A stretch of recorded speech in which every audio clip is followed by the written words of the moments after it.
কয়টা? সূরাটা মাক্কি সূরা। কি সূরা? এবার প্রশ্ন করি, উত্তর দেন। এই সূরাটা কোরআনের কততম সূরা? 55। আয়াত কয়টা? 78টা। মাক্কি না মাদানী? মাশাআল্লাহ, এই তো আপনারা উত্তর করতে পেরেছেন। এই সূরাটার একটা চমৎকার নাম আছে। বাইহাকী শরীফে আল্লাহর হাবিব সাল্লাল্লাহু আলাইহি ওয়াসাল্লাম ইরশাদ করেন, ইন্না লিকুল্লি শাইইন আরুস ওয়া আরুসুল কুরআনি সূরাতু আর-রাহমান। আল্লাহর হাবিব বললেন, সবার জন্য একজন নববধূ আছে, কোরআনেরও একটা নববধূ আছে। কোরআনের নববধূর নাম হচ্ছে সূরা আর-রাহমান। আওয়াজ করে সুবহানাল্লাহ বলতে পারলেন না? নববধূ বুঝেন তো? হ্যাঁ, নতুন বউ। নববধূ মানে কি? আল্লাহর হাবিব বললেন, ইন্না লিকুল্লি শাইইন আরুস ওয়া আরুসুল কুরআনি সূরাতু আর-রাহমান। সবার জন্য একটা নববধূ আছে, কোরআনেরও একটা নববধূ আছে। কোরআনের নববধূর নাম সূরা আর-রাহমান। নববধূ যেমনি বাসর রাতে হাতে পায়ে আলতা মেখে, বেনারসি শাড়ি পরে, লিপস্টিক দিয়ে, খোপায় ফুল দিয়ে, জুয়েলারি পরে, অর্নামেন্টস পরে, মেকআপ করে, পার্লারিং করে তার স্বামীর জন্য ওই রাতে সে নিজেকে উজাড় করে সাজায়, ঠিক কিনা? ঠিক তেমনি আল্লাহ তাআলা এই দুনিয়াতে আমাদেরকে কি কি নেয়ামত দিয়েছেন, আবার কি কি নেয়ামত জান্নাতে গেলে দিবেন, তার সব কিছু বর্ণনা করে এই সূরাটাকে তিনি উজাড় করে সাজিয়েছেন। সূরাটার নাম কি? আরো জোরে বলেন, কি নাম? আর-রাহমান। একটা দুর্বল বর্ণনায় এসেছে, দুর্বল বর্ণনায়, যে আল্লাহ তাআলা, স্বয়ং আল্লাহ তাআলা জান্নাতে জান্নাতীদেরকে এই সূরা আর-রাহমানটা নিজ কণ্ঠে তেলাওয়াত করে শোনাবেন। আমরা আল্লাহর কণ্ঠের তেলাওয়াত শুনতে চাই কি চাই না? আল্লাহর তেলাওয়াত কি আমাদের মতো তেলাওয়াত? আল্লাহ দেখতে কি আমাদের মতো? লাইসা কামিসলিহি শাই, তার মতো কেউ নাই। তার মতো কেউ আছে? তার মতো কেউ নাই। তিনি তার মতো। তিনি কার মতো? তিনি তার মতো। লাইসা কামিসলিহি শাই।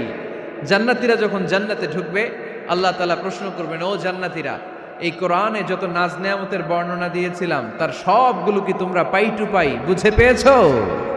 জান্নাতীরা বলবে পেয়েছি। হঠাৎ এক জান্নাতি হাত তুলে বলবে, আল্লাহ একটা জিনিস তো পাই নাই। সবাই বলে পাইছি, তুমি পাও নাই। কি পাও নাই? কয় আমনেরই তো পাই নাই। সুবহানাল্লাহ পড়বেন না? আপনাকেই তো পাই নাই। সব দেখলাম, সব খাইলাম, সব দেখলাম, কিন্তু আপনারে তো দেখলাম না। আল্লাহ তাআলা তখন বিশাল জান্নাতের এক কনফারেন্স রুমে সবাইকে বসিয়ে আল্লাহর দিদার মানুষকে দেখাবেন। আল্লাহ তাআলা তার গোপন সৌন্দর্যকে সেদিন জান্নাতীদের সামনে প্রকাশ করে দিবেন।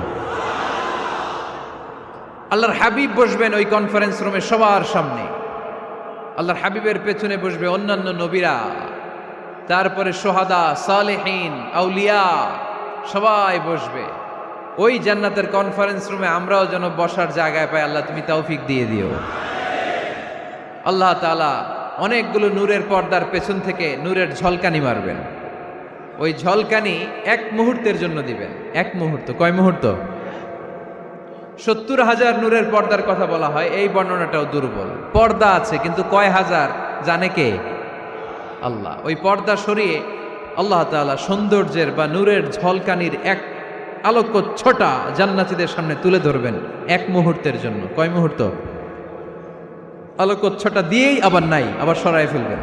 ওই এক মুহূর্ত দেখে জান্নাতীরা পাগল হয়ে যাবে, অপলক নেত্রে তাকিয়ে থাকবে। এইভাবে চোখের পলক ফেলবে না, চোখ মেলে তাকিয়ে আছে। কিন্তু সামনে কিন্তু আল্লাহর নূর আর নাই, কারণ ওইটা আসছিল কয় মুহূর্তের জন্য? এক মুহূর্ত পরে নাই। কিন্তু কি যে দেখলাম, কত সুন্দর! কোটি কোটি বছর এরকম অপলক নেত্রে জান্নাতীরা তাকিয়ে থাকবে। ইন্নাল্লাহা জামিলুন ইউহিব্বুল জামাল। আল্লাহ নিজে সুন্দর, সৌন্দর্যকে পছন্দ করেন। আল্লাহর চাইতে সুন্দর কিছু হতে পারে? চিল্লায় বলেন, পারে? পৃথিবী সুন্দর, মানুষ সুন্দর, আসমান সুন্দর, জমিন সুন্দর, সুন্দরে সুন্দরে পাল্লা।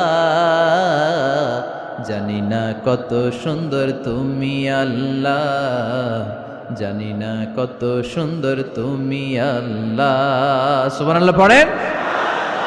আল্লাহ তাআলা তার সৌন্দর্যকে সেদিন জান্নাতীদের সামনে তুলে ধরবেন।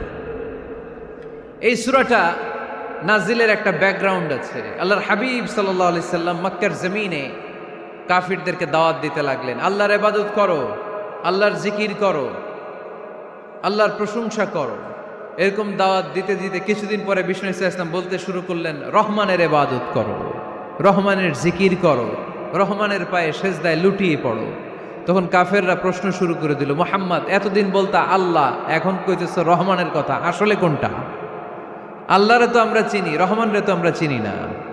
আল্লাহর দাওয়াত দিচ্ছ, আল্লাহর গুণগান গাইছো, আল্লাহকে আমরা চিনি জানি, কিন্তু রহমানটা আবার কে?